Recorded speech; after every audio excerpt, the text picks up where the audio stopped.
Jadi kalau sekarang muncul satu kekhawatiran menunjukkan ijazah Pak Jokowi ini bisa membuat chaos satu negara atau membuat chaos Indonesia, itu kan seolah-olah ijazah Pak Jokowi ini kayak kayak nuklirnya Iran gitu yang bisa meledak.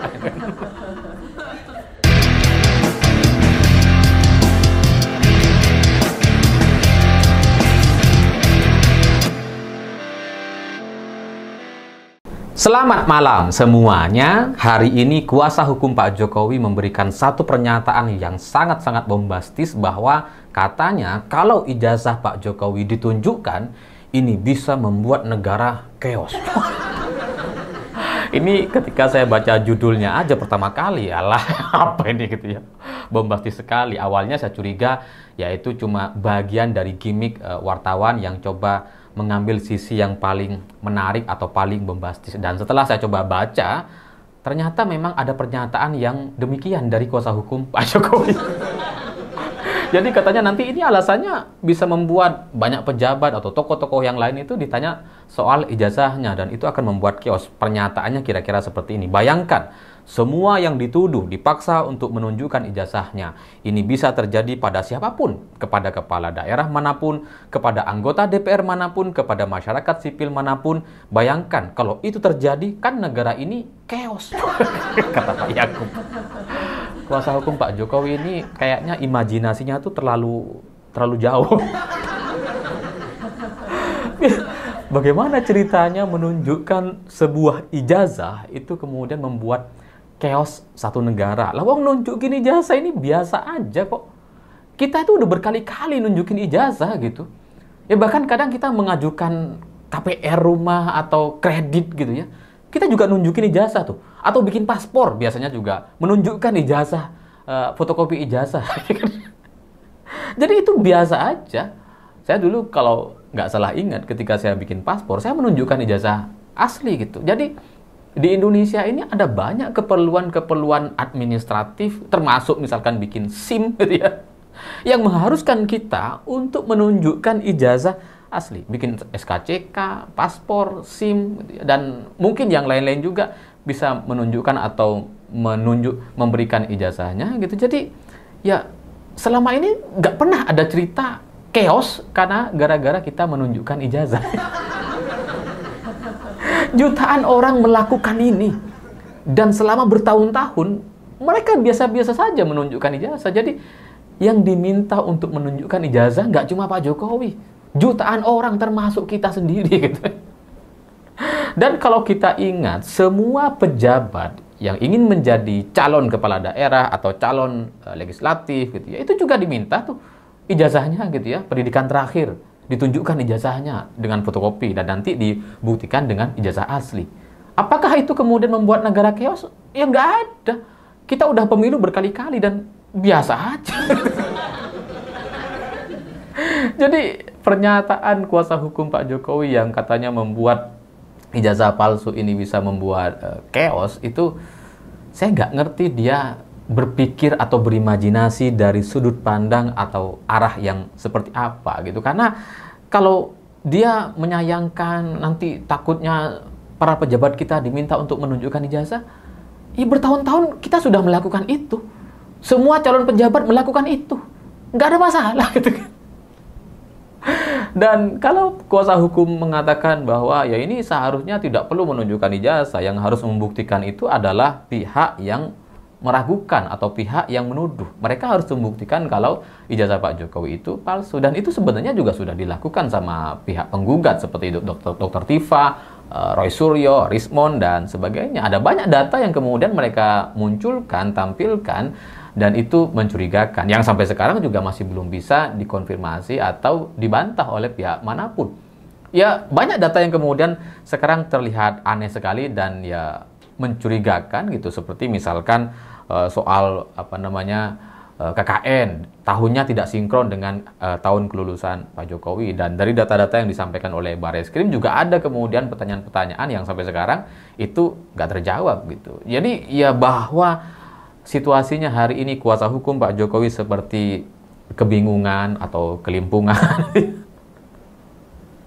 dan seperti tidak yakin kalau misalkan ijazah ijazah asli Pak Jokowi itu ditunjukkan nanti akan membuat orang percaya, katanya ya karena memang sudah terlambat gitu, sudah terlambat sekali. Ya karena kalian memulai dengan cara atau menanggapi dengan cara yang tidak sesuai.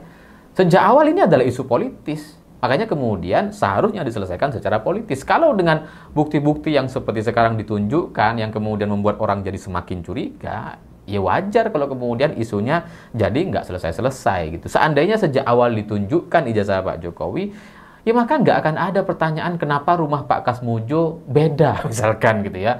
Ketika rumah Pak Kasmojo didatangi sama Rismon atau ketika didatangi sama Pak Jokowi, itu rumah yang beda. Kayaknya beda sama sekali gitu.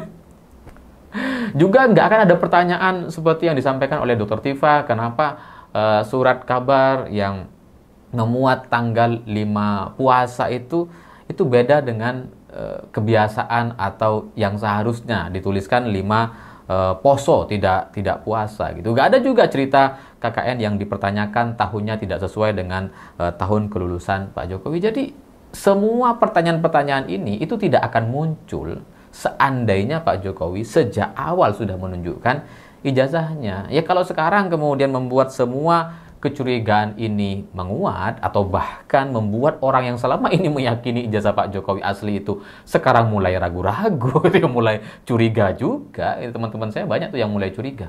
Kayaknya memang palsu ini. Ya karena bukti-bukti yang disampaikan oleh pihak Jokowi ataupun pihak Bareskrim itu banyak yang kemudian dipertanyakan dan sampai sekarang nggak ada bantahannya gitu.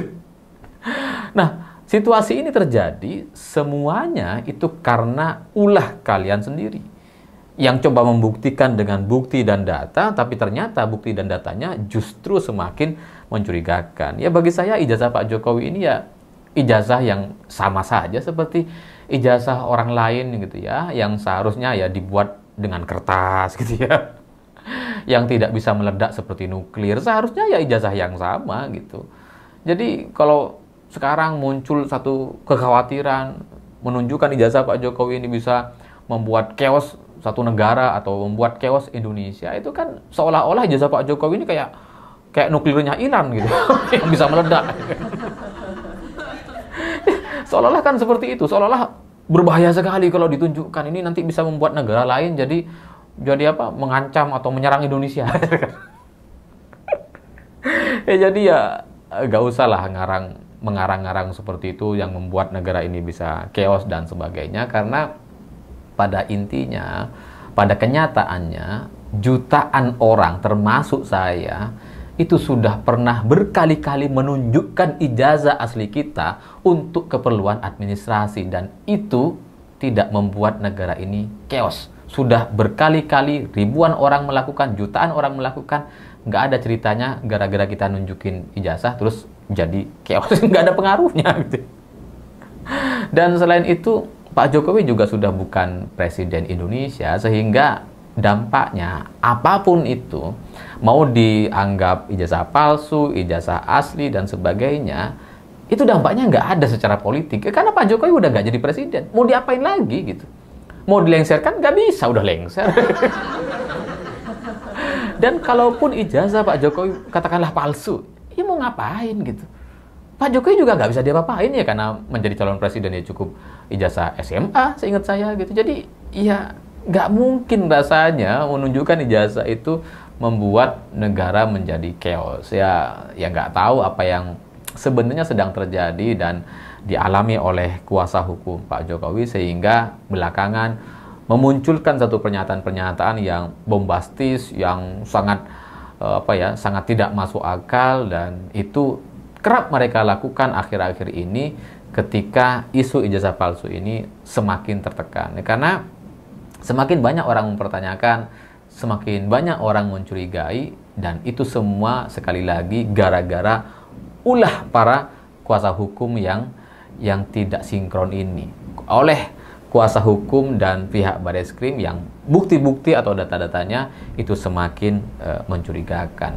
Dan buat Pak Jokowi gitu ya mungkin ini sudah sangat terlambat sekali, tapi ya kalau berprinsip tidak ada kata terlambat, maka isu ini sebenarnya bisa segera diselesaikan dengan cara menunjukkan Kalau itu sudah ditunjukkan gitu ya, dan pihak UGM sudah mengatakan itu asli, ya siapa lagi yang mau bisa menggugat Pak Jokowi? Kan nggak ada gitu. Tapi karena mungkin sejak awal tujuannya adalah bukan untuk membuktikan ijazahnya asli atau palsu gitu ya, tapi lebih kepada tujuan untuk memenjarakan Dr. Tifa, Roy Suryo, Rismon dan sebagainya. Makanya kemudian langkah-langkah yang dilakukan itu jadi seperti tidak masuk akal dan kemudian justru memperberat Pak Jokowi itu sendiri. Ya, semoga pada akhirnya ini bisa disadari dengan baik oleh keluarga Pak Jokowi atau kuasa hukumnya, dan supaya setelah ini ada langkah yang lebih bisa menghentikan isu ini. Karena memenjarakan Roy Suryo, Dr. Tifa atau Rismon itu tidak akan menyelesaikan permasalahan dan bahkan mungkin akan memperparah, dan pertanyaan-pertanyaan itu semakin bisa menguatkan kecurigaan. Karena ini situasinya berbeda dengan siapa dulu, Sugi Nur atau Bebang Tri yang nyaris tanpa backup politik. Tapi Roy Suryo, Dr. Tifa, Rismon ini sejak awal saya yakini semuanya sudah mendapatkan backup dan dukungan politik sehingga mereka bebas melakukan akses, dan selama berhari-hari mereka fokus dalam isu ijazah palsu ini. Ini soal logistik yang cukup gitu ya untuk membuat satu gerakan-gerakan menyerang Pak Jokowi, dan ya pastinya Pak Jokowi juga sudah paham siapa yang seharusnya melakukan atau berada di balik ini semua. Tapi ya sekali lagi, politik itu bukan soal benar dan salah gitu ya, bukan soal menang-menangan, tapi pada akhirnya bagaimana bisa memenangkan satu situasi tanpa perlu repot untuk membuktikan dan menunjukkan lebih banyak bukti. Karena ini soal persepsi gitu. Karena kalau misalkan sekarang situasinya seperti sekarang, lebih banyak orang tidak percaya, mau sejuta bukti apapun, orang tetap nggak akan percaya. Ya jadi isu ini nggak akan selesai-selesai gitu. Kalaupun misalkan Pak Jokowi menghendaki Roy Suryo, Dr. Tifa, Rismon di penjara, katakanlah mereka kemudian di penjara 2 tahun, 3 tahun, tapi setelah itu akan muncul pertanyaan baru lagi. Mereka nggak akan diam lagi gitu. Dan selama mereka di penjara, ya orang-orang akan semakin berbicara gitu. Orang-orang yang selama ini mendukung mereka tentunya gitu. Dan ya sekali lagi, di luar soal rencana-rencana yang coba dibuat, saya juga ingin menyampaikan satu poin penting dari kasus ini, bahwa Jokowi sudah tidak berkuasa lagi. Kapolri hari ini meskipun dulu ditunjuk atau dilantik oleh Pak Jokowi ketika menjadi presiden, tapi hari ini situasinya nampak berbeda.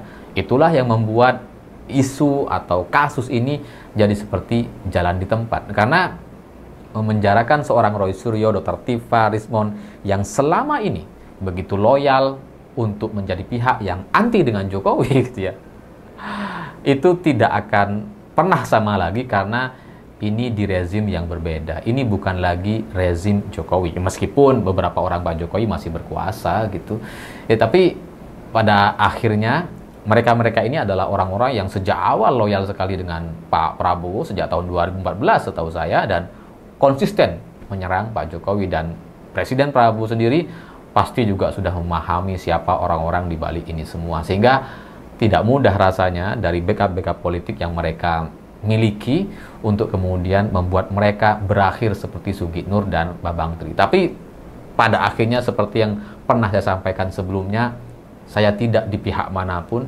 Ini hanya sudut pandang dari orang yang berada di tengah dan tidak ingin membela salah satunya. Saya pikir itu.